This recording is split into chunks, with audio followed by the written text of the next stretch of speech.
Praise the Lord. இயேசு கிறிஸ்துவின் நாமத்தினாலே யாவரையும் வாழ்த்துகிறேன். நாம் ஏன் ஆலயத்துக்கு போக வேண்டும்?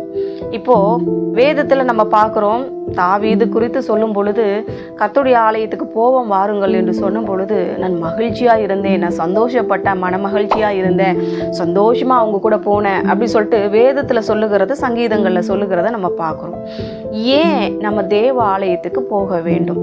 அதுதான் நம்மளுடைய ஒரே கேள்வியா இருக்கிறது. அப்போ ஃபர்ஸ்ட்லாம் ஆசரிப்பு கூடாரம் அந்த ஆலயத்தின் மேல மேக ஸ்தம்பம், அக்கினி ஸ்தம்பம் என்று தங்கி இருந்தது. அந்த தேவனுடைய மகிமை தங்கி இருந்தது அந்த ஆலயத்தின் மேல. ஆனா பாருங்க, இந்த தாவீது கட்ட வேண்டும் என்று ஆசைப்பட்டு சாலமோன் கட்டின அந்த ஆலயத்துல, அந்த ஆலயத்தை கட்டி முடித்த உடனே கர்த்தர் அவன் ஜெபிக்கிறான். அவன் முழங்கால் பாடிட்டு அந்த தேவாலயத்துல பிரதிஷ்டை செய்யும் பொழுது சாலமோன் ஜெபிக்கிறான். அவன் ஜெபிக்கும் பொழுது கர்த்தர் அவனுடைய ஜெபத்துக்கு பதில் கொடுக்கிறாரு. என்ன மாதிரி பதில் கொடுக்கிறாரு பாருங்க. இதற்காக தான் நம்ம தேவாலயத்துக்கு போக வேண்டும் என்ற ஒரு காரியமே நமக்கு மனசுக்குள்ளாக வருகிறது. அதை நான் உங்களுக்கு வாசித்து காட்ட விரும்புகிறேன். 1 ராஜாக்கள் 9ஆம் அதிகாரம் 3வது வசனம். கர்த்தர் அவனை நோக்கி, அதாவது சாலமோனை நோக்கி, நீ என் சமூகத்தில் செய்த உன் விண்ணப்பத்தையும் உன் வேண்டுதலையும் கேட்டேன். நீ கட்டின இந்த ஆலயத்தில் என் நாமம் என்றென்றைக்கும் விளங்கத்தக்கதாக அதை நான் பரிசுத்தமாக்கினேன்.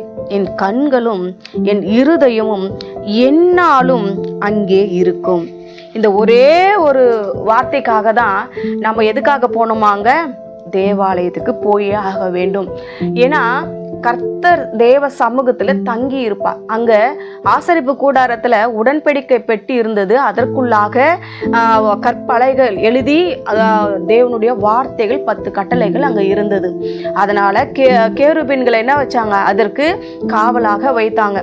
அது நம்ம ஒரு இதுவா தங்கத்துல செஞ்சு அங்க இது பண்ணாங்க. ஆனா பாருங்க, இந்த ஆலயத்துல என்ன சொல்லப்பட்டிருக்கிறதுனா, என் கண்களும் என் இருதயமும் எந்நாளும் அங்கே வைக்கப்பட்டிருக்கும்.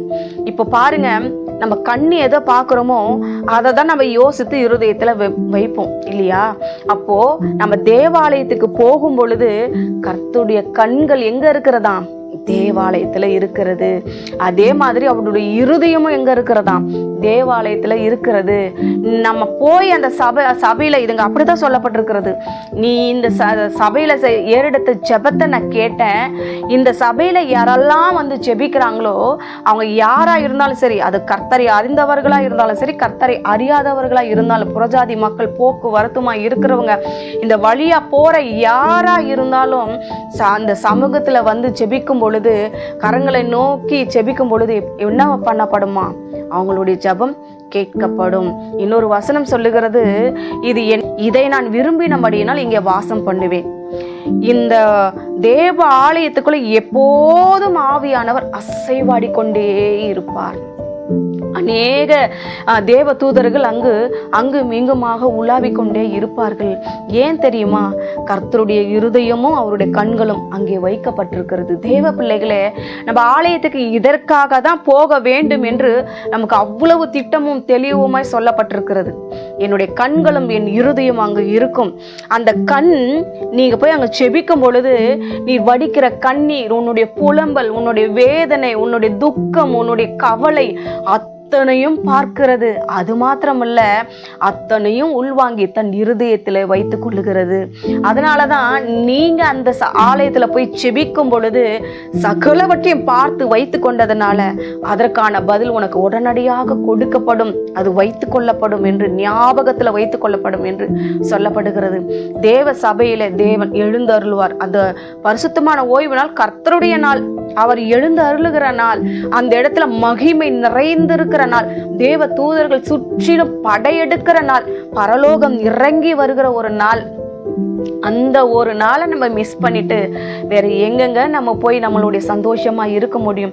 அந்த பரிசுத்தமான ஓய்வு நாளை ஒரு நாள் மிஸ் பண்ணா கூட, என்னடா இந்த வாரம் நம்ம சபைக்கு போலியே, நம்ம எப்படி மிஸ் பண்ணிட்டோமே, இன்னைக்கு என்னதான் நம்ம ஆன்லைன்லயே பார்த்து வர்ஷிப்ல எல்லாத்தையும் கலந்துக்கிட்டா கூட போகலன்னு வச்சுக்கோங்களேன், அந்த வாரம் முழுவதும் நமக்கு இது திருப்தியே இல்லாத ஒரு சூழ்நிலை.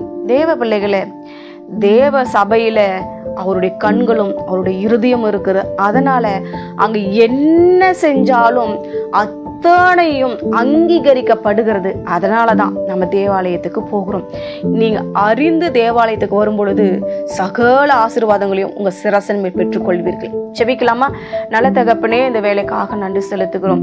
நாம ஏன் தேவாலயத்துக்கு போகிறோம் என்றால் யோசிக்கிற அநேகருக்கு இது ஒரு நல்ல பதிலா இருக்கும் என்று கிறிஸ்துவுக்குள் நான் நம்புகிற விசுவாசிக்கிற ராஜா.